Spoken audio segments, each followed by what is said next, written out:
Ladies and gentlemen, welcome to the first video of this channel. If you were looking for an AoE2 video demonstrating the importance of walling at an average ELO level without boring you to death, well then you've come to the right place. I have worked tremendously hard to bring you an example of how walling cost me the game not once, not twice, but 4 times in just one game.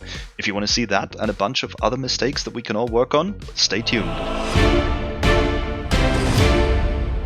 Alright, so here we are playing as Armenians in red against Origin in teal as the Tatars.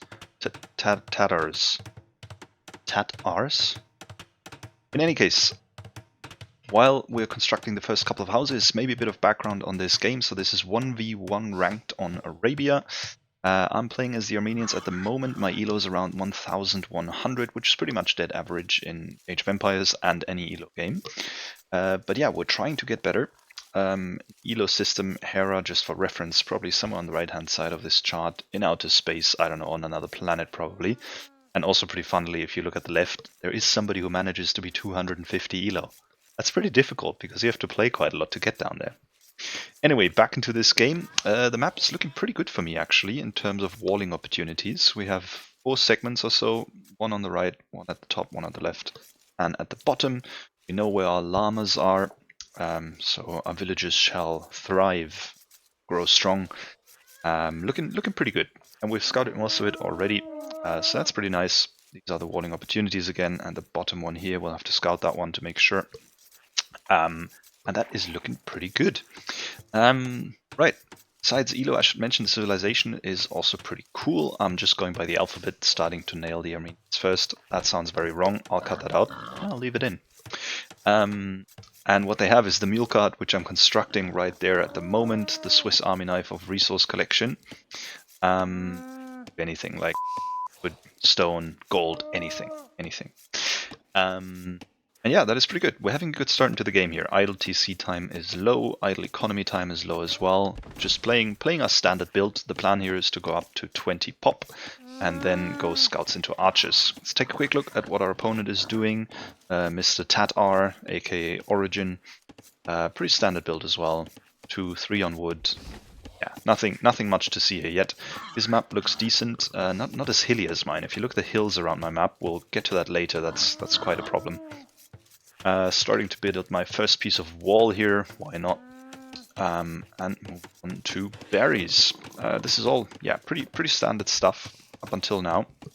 As I mentioned, the idea is to go scouts and then switch into archers, since the cavalry line isn't that strong for us. We'll just fast forward here a bit over Dark Age, given there's not that much to see. And we'll get into the first mistake here, actually. If you look at the bottom right, look at our idle eco time. Our idle TC time is 30 seconds roughly, but our idle eco time is 1 minute and a half. Our opponent is playing this very well, extremely well, I would say, for this level. And that's the whole reason that he's up 1 villager at this point. And this is a discrepancy that will remain, because he continues playing this really well. Me, not so much. So there you go, mistake number 1, where we definitely could have done better. And this is also why we hit Feudal Age in the end, about 10 seconds later than our opponent. And this only gets worse. As I mentioned, we're now at 2 minutes of idle eco time, and it's only at 30 seconds. That is pretty spectacular as far as I'm concerned. Now, let's see how well he uses that small advantage. It could have been even a bit bigger, I would say, but I believe he already got loot, which we haven't, so we're going to develop that in a second. He's also pulling up the barracks. Let's see how clean his feudal time is and whether he uses it straight away. Given that he's playing Tatars, it still throws me off every time. Anyway, given that he's playing Tatars, I'll go with Tatars. Can we agree on Tatars? Let's do Tatars. We should expect cavalry archers ultimately, and maybe scouts before that. And obviously I've played this game, so I know he's going to do that. He's going to go into scouts. Here's our stable. And this brings us to the next mistake. So both our stables are coming up around the same time. This is great for me, because I was actually a bit behind, and it's kind of lost the advantage there. But let's take a look what happens as soon as our stable is done. Again, the villager count is gonna have a bit of discrepancy. We're only getting loot now. But look at the stable. So we've done everything right. We threw the stable down right away, and now this. You see what I see? Exactly. There's nothing to see. We're not producing bloody scouts. We have the res, we have 260 food, but we're not producing the scouts. We're still not producing them. There we go, finally. But this is literally the production time of 1 to 1.5 scouts that we missed there. Meanwhile, our opponent, look at the military count at the top right under his name. He's at 4 military, that's because he has 2 spears and 2 scouts in the field already and producing more. In any case, so that's definitely mistake number 2 here. In these early pushes, every second counts, and we will be a bit behind on that. That said, we are walling our base, so we are expecting scouts from him, given he played the same 20 pop Feudal Age, and we can kind of guess that from the time when he went up. So we're not too worried in terms of his push, because you can see on the minimap as well, we are about to be fully walled, so no big problem here. Obviously, the problem is our scout rush is a bit late, so he might be fully walled as well. But we're sending our scouts forward. At this point, we don't really know how many scouts he has yet, but we will be just passing. It's passing. Nothing to see here. Yeah, you go on. Right, so we're letting him pass because we are fully walled, so who cares? And we focus on our attack at the front, just completing the wall in time there. Nice. Nice and solid. Nice and solid. Remember those words. We focus on our attack. He is not fully walled yet, so we managed to go past. We sneak past his pike, which I think that spear only got in 1 hit, so not terrible, not great either. And let's see if we get some value here. So here comes the attack on the wood line, nice and open. This is good. And do we get the kill here? Yep, 1 kill, nice. He's fighting it all in. We get a 2nd kill. Yes, we do. But we also lose 1 scout here, so 2 kills, 2 scouts lost, not too bad. That attack was a success. Now, that is all good. We use the remaining scout just for intel. He's not going to do much damage. We could have picked off the Veil here, that's a shame, but we just rode right past him. Now, for those of you with sharp eyes, look at the minimap. Look at the bloody minimap. What the hell? How the did they get in here? This is unbelievable. We were fully walled. The reason that we could just dive into the opponent's base without worrying about defense is that we were fully walled. Where's the gap? I'll tell you where the gap is. Obviously, it's there. Oh my god. This is the most frustrating walling mistake I think I've done in a while. What the f? This is incredible. So this is where he snuck through. Obviously he found it in a heartbeat, but again, props to my opponent, how thorough of him to check that. And let's see what the consequences are. So I think we managed to save all of those vills in the first instance. We immediately react by producing 2 spears, I think, in the barracks. But let's take a look here. I think we lose at least 1 vill there. And it's not looking terrible, to be fair. We managed to save most of them. This is the vill we lose here, yep. And here comes the first spear. We get a couple of TC shots in. Not the end of the world, but again, really, really annoying. Meanwhile, we close the gap here at the back to stop his reinforcements. And this is on the berries. We unfortunately lose more wills, which is really not good. But besides that, while we don't lose that many vills due to fighting, I think at this point he kills like 3 total or so, 2 total. Not the end of the world, right? And his army, or his push is getting weaker and weaker now. He gets one more vill, and we clean up his army. So that's all fine. But look at the idle TC time at the bottom right, and look at the idle economy time at the bottom right. That is a disaster. That is, I don't know how many vills. That's 30 seconds a vill, 3 minutes of TC time. It's a lot. And look at what that translates into in terms of villager count at the top. We are at 21 villages, our opponent is at 33. And at this point the game technically is pretty much lost, but obviously we're playing at a 1100 ELO here, so people make mistakes at any point of the game. Unit composition, strategy, micro, any big army hit could make up for this. Any successful raid on our side could easily kill like 5 or 6 villagers on his side. So let's just see. We keep playing this, we don't give up just yet. And we progress in Feudal Age. Both our armies are kind of cleared. We are now fully walled. I'm almost certain as I was the last time. And we both kind of stopped producing army. I'm trying to catch up a bit on TC production, but obviously it's impossible. We're both on 1 TC. He's going to maintain this advantage that he's had over the next few minutes. If at this point you're thinking, nice, I've seen the gist of the video. No, you have not. stay where you are, push that subscribe button, and keep watching. There's more. Now, here I'm making up for some lack of IQ earlier with an ingenious move, because obviously I know he's trapped in this one tile thing there. So here come the Avengers. This is Captain America and Iron Man in a cosplay of Spearman though. And here they go. Now they killed them both, right? Well, at least we got one. Let's be positive. I've plugged the hole in the meantime there. So all good. But anyway, this is probably now the rest of Feudal Age is pretty standard. I'm putting out one scout because I kind of want to know what he's doing. The fact that he hasn't sent additional army kind of tells me he is going up indeed. But still, you got to check. And again, take a look at the idle economy time. We're double the time on idle economy, and we're on a different planet when it comes to idle TC time. Once again, props to my opponent. 11 seconds of idle TC time until clicking up to Castle Age. That is very strong. Well done, Origin, the Tatars. So yeah, we're heading into Castle Age here. You can see how far we are behind. We haven't even clicked up, and our opponent is only 40 seconds away. But again, I'm hoping that we can still come back from this match. The score is pretty even. I'm not sure why. It's probably a bit of military KD.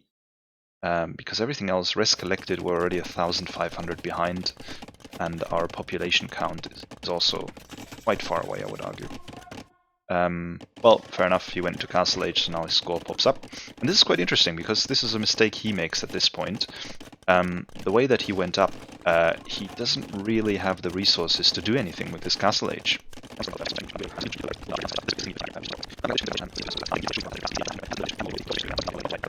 And indeed, he is going for cav archers. Now, I'll admit, in the moment, I didn't think of it. I still worked under the assumption that he probably will have some knights in the field. For whatever reason, just lack of civilization knowledge. Here comes my Castle Age. I think I'm doing a better job at this, in the sense that I immediately put out 4 Castle Age upgrades. I immediately throw down a TC. So I think we timed ourselves better there, with the right amount of resource. We got our crossbow upgrade in. And again, I am expecting his army to hit at any point, which is why I am not moving out of my base. And this again is a common theme. But look at already the villager difference. Like, he's up 15 villages versus me. He's also building military, but for some reason he's not sending it forward. I don't know what he expects to run into, especially since he has the mobility with his cav archers. He could have just run into it, right? I have my crossbows, but again, I'm scared to lose them if I send them out, and I'm scared for my base to actually get attacked at any point. He is up 500 points versus me at this point. So that seems like a reasonable decision. I'm doing some scouting there with the spear, but again, I'm thinking he must be somewhere with his army there, clearly. So let's have a look. We're ramping up Vil count. I am not sure about my strategy here. It definitely involves a good bit of hope that he just makes mistakes, because otherwise we're not going to manage to outboom him. I did not think we could outrace him to the bigger army. So it is what it is. We're putting down the 3rd TC down there just to secure some gold, and already at this point it becomes pretty clear that our base is very small. Little scout push. I was quite surprised to see scouts at this point, to be honest. Feels like they could have come in Feudal Age already. I don't know why he's waiting for that long. But anyway, we throw down a few houses to block the wall there. And this again is very sloppy on my side. I think I'm giving him like 4 builds there for free. Even sending out a 5th Brave Lady. Save her. There you go. And yeah, he's attacking now from the top there with cavalry archers, so I'm moving my archers. Now, for those of you who are very attentive to the minimap, look at the minimap. What do you see? Bloody hell! I messed up the house walls. I just shift-clicked them instead of starting all of them. Attention to detail. And now my attention is really split, right? It's split between the bottom section and the top section, where he's about to break in with the cavalry, with the cavalry archers.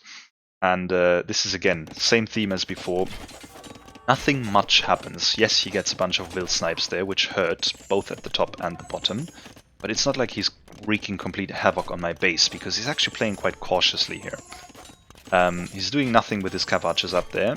My crossbows are kind of in place. I think if this fight went through, it would be a fairly even trade. And in the meantime, he could just continue annoying me with his scouts. So maybe he could have fought it. He's playing it cautiously, why not? that does make sense. And he gets a few more snipes up there at the top. And once again, the worst part about this raid was not the fact that he sniped a couple of vills.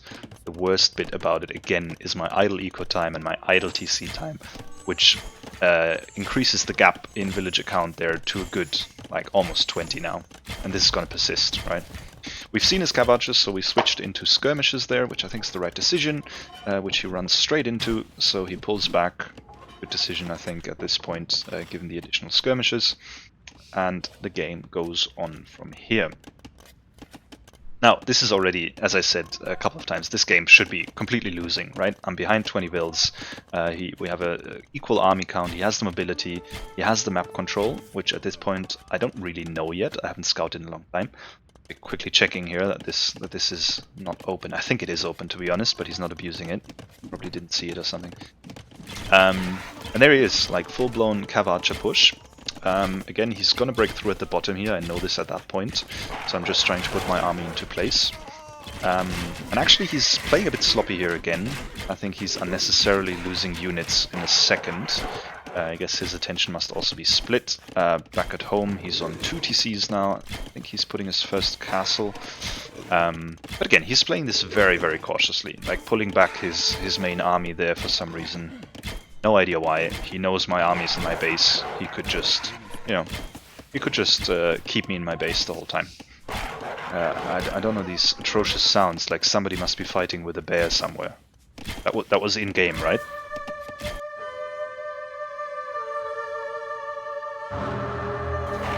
Anyway, I hope.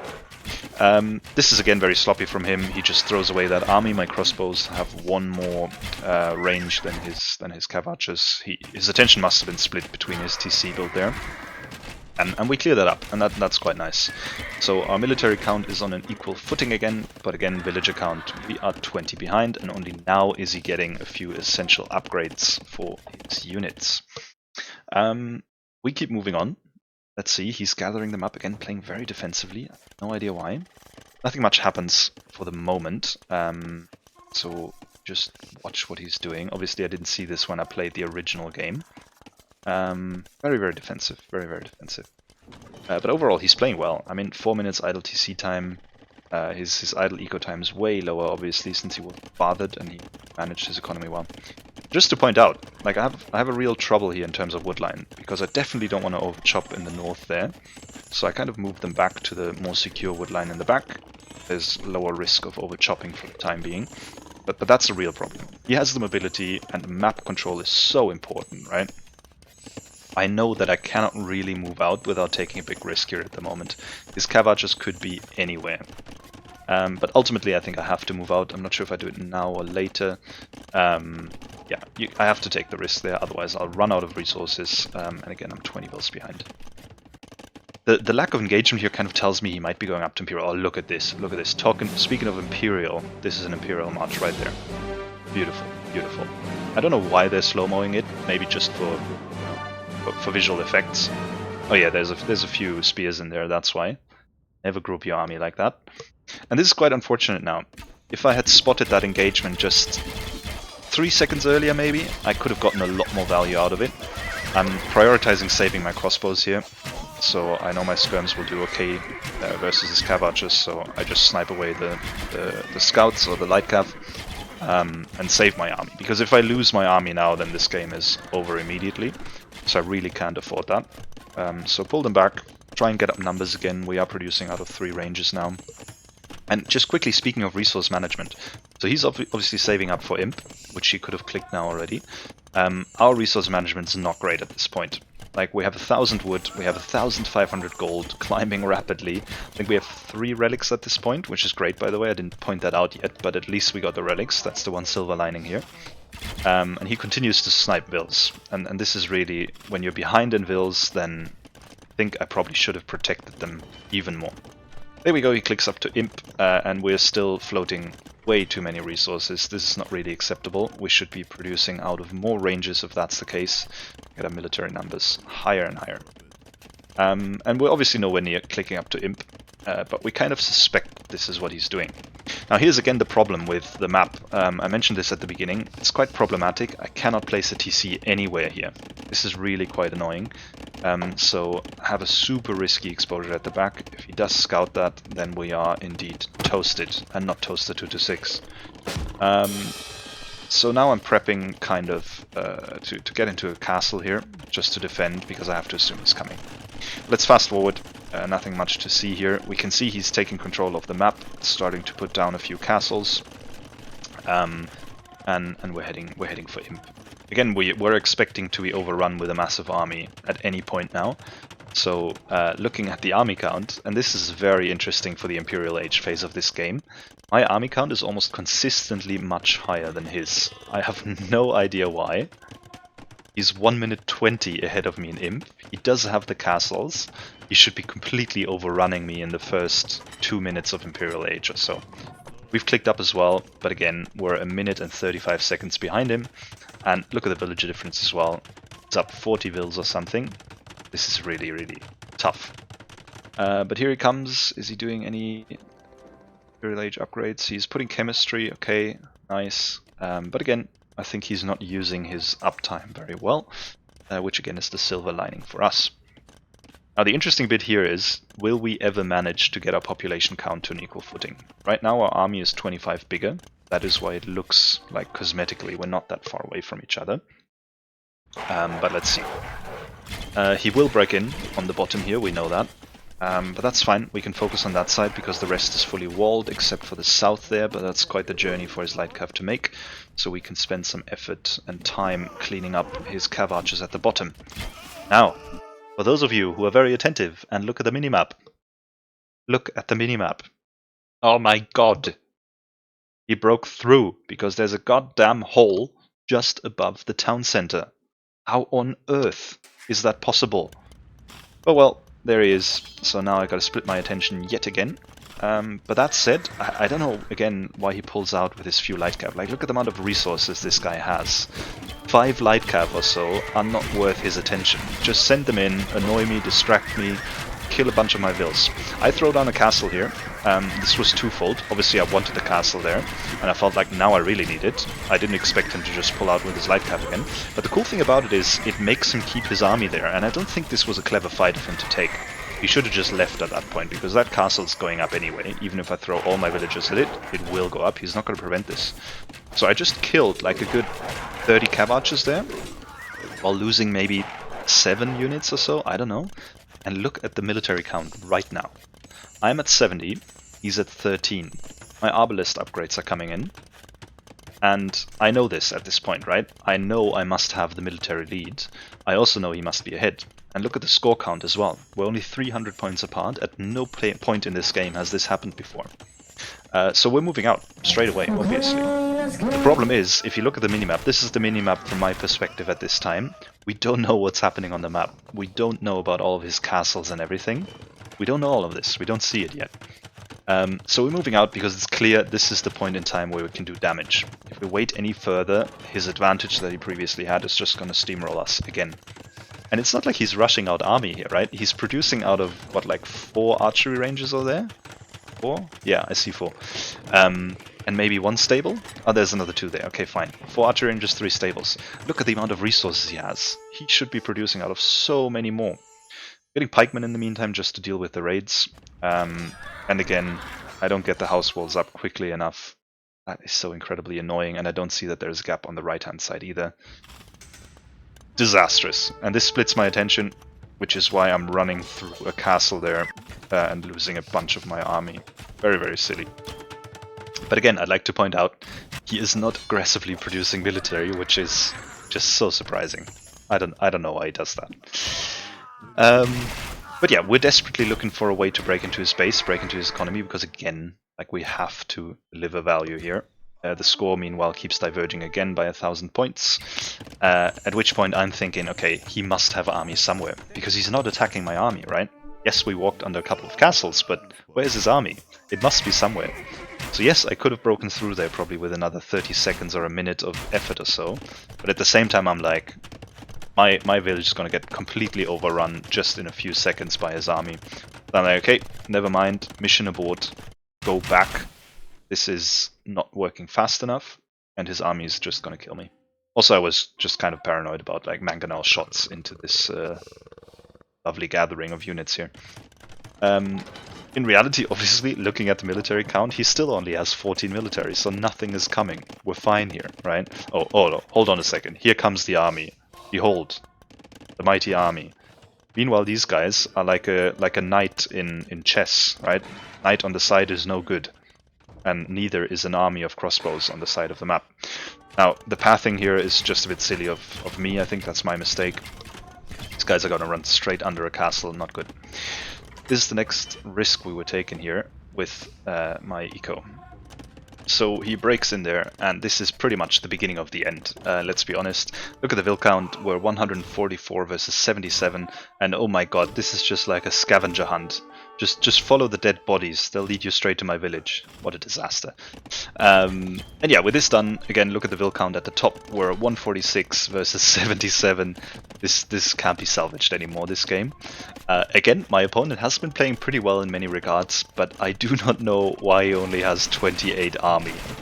That is a bit of a joke. And I know at this point, right, if my army dies, that's it. That's it. We're done. So there we go. Let's fast forward this a bit, because there's not that much interesting stuff to see here. I am pulling down a few stables, just because I'm thinking his map must be wide open at the back now. Maybe we can counter-raid a bit, and this is where I can spend my non-existent food. I have less than 20 on food here in Imperial Age. That's pretty disastrous. Castle going up as well. Again, he's been Imperial Age for so long. Where are the siege units? Where are the trebs? It's quite awkward. I think he might just be taking his time now. I mean, look at the resources banked up. He's got close to 6k here. Resources collected. He's 14k ahead. He should be overrunning me for a long time now. And again, in terms of wood, I really have a problem now. I know I've lost this game at this point, because I don't have safe access to wood anywhere anymore, and he is raiding that wood line with his hussars right now. The skirmisher fights, yeah, he's going skirmishers now, which obviously is the right choice, but yeah, he should have been way more dominant in this whole thing. I think he was just having a bit of fun. Here comes the first trap from his side, probably more reaction to mine than an original thought. We have enough for a second castle, but again the hussar raids are really hurting us at the front there. Our vil count just declining faster and just below my IQ now. Rough, really rough. And I'm just scared to move these arbalests anywhere. And I think this is an interesting point actually. Like, look at the army count, right? We have 110 army just there. He has 25. We need to be able to do more damage with that. So what I'm thinking here in hindsight is I should have probably had like 20 arbalests less and 3-4 trebs more. And earlier on in the game, again, fewer arbalests, more siege, more mangonels, more onagers, whatever it is. We need to make damage. We can't have an army that's just sitting there, and slowly his economic advantage is just way too high. So that's pretty clear, but again, at all these points in the game I was thinking his army must be around the corner. I think it was really weird how he played this. But nevertheless, I'm trying to keep my village closed so that at least I can't get raided any further. I'm just refusing to resign, but looking at the score, we're 2,000 points behind. So I think we're pretty much, we're toasted. We're entirely toasted here. And he's gonna slowly encroach on my army. But yeah, it's rough. And now there's a castle coming up that's going to reach my wood line. We're definitely going to struggle here. So we're close to the end. But, hold on. There might be one more nugget for you. So hold on, stay right here. Again, our military count is absurd. It's absurd how much more we have. And here we go. Look at that. Could there be a hole? Could there be a hole? Could this be the theme of this video? Oh my bloody god, yes, there is a hole. That is nuts. And by the way, you're not seeing this in Capture Age, but in my original Age of Empires gameplay, which you can see on Twitch, by the way, Toaster226, come find me, I stream 2 to 3 times a week. In my original Twitch, in my original gameplay, I do have the grid view. So I even have the grid view. But this map was so bloody hilly that I overlooked just too many of these gaps. I think we might even, yeah, we get this castle up, but obviously it doesn't really matter. Again, looking at the resources, we're 10k behind. And so we're eventually going to lose this army. We're using our resources pretty efficiently, which is a positive thing about this matchup. But again, it's just obviously not enough anymore at this point. So we'll just fast forward to the GG here, which is coming in any second. The Hussar raids are now impossible to stop at this point. Again, he could have ended this game plenty of times. Looking at the villager count, he has 3 times more builds than me, and we're just not getting up our population anymore. He has more than 10k of res in the bank, 25k resource collected more than I, and this game is over. We've just lost most of our Arbalists as well, and we're just not getting out any counters on time. So that is going to be the GG, and that concludes the games of Armenians versus Tatars. It all started with one innocent mistake of a wall not being fully there, and then spiraled out of control from there. Look at this military superiority in the stats. Unbelievable. You need to do damage with that much more army. 100%. And if you realize you just can't find a spot, well, it's an alternate structure. Economy, yeah, that tells the... Oh shit, I really should get pro. I am a pro caster. Don't go anywhere else. You've come to the right place. Thank you very much for watching. This was the video, and I hope you enjoyed it. This is the final map. Again, a clear theme of attention to detail. Even if you think that forest is complete, always go and double check at all times. I'll see you guys around next time. Thank you for watching.